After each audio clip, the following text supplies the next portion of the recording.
The next example is m of t is a linear function. We're given that m of 0 equals 2. So this again is a point. It's actually a really nice point. We're given the y-intercept, which is always handy. We can work with other points, but that one makes life easier.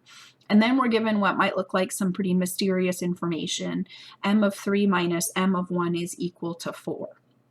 Okay, so again, I want you to keep in mind that what this packet is really all about is reviewing a little linear stuff and getting very comfortable with function notation. So this m of 3 minus m of 1 equals 4 is giving us very specific and useful information.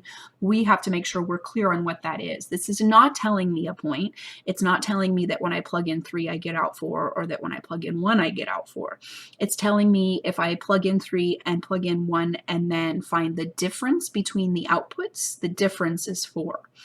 So again, I want you to remember every time you see something like m of 3 or m of 1, this represents an output. So this is a y value minus a y value, otherwise known as rise. So this is just a recognition thing. When you see that statement, you should recognize that what you're really being told is that the rise for our function is 4.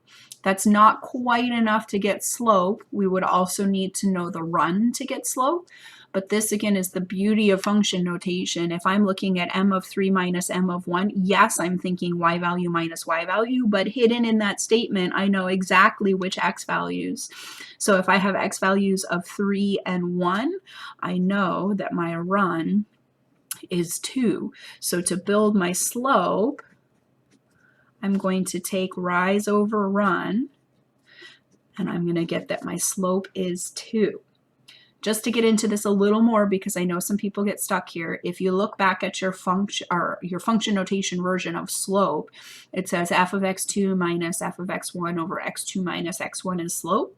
So we can work on that in this problem. In order to get slope, we would need to take what we've been given, m of 3 minus m of 1, and divide it by 3 minus 1.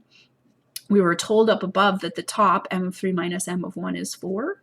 And we know that 3 minus 1 is 2. So here again is where I'm getting the fact that the slope of the equation is 2. This is enough to get me started. So I could say m of t is equal to 2t. Please pay attention to those variables. I know sometimes I will forget and use the wrong variables, but I want you to try and pay attention and use whatever variables you're given. So in this case, t, not x. And then we were lucky once again, we got the y-intercept for free. So the y-intercept is also 2. So there's our equation.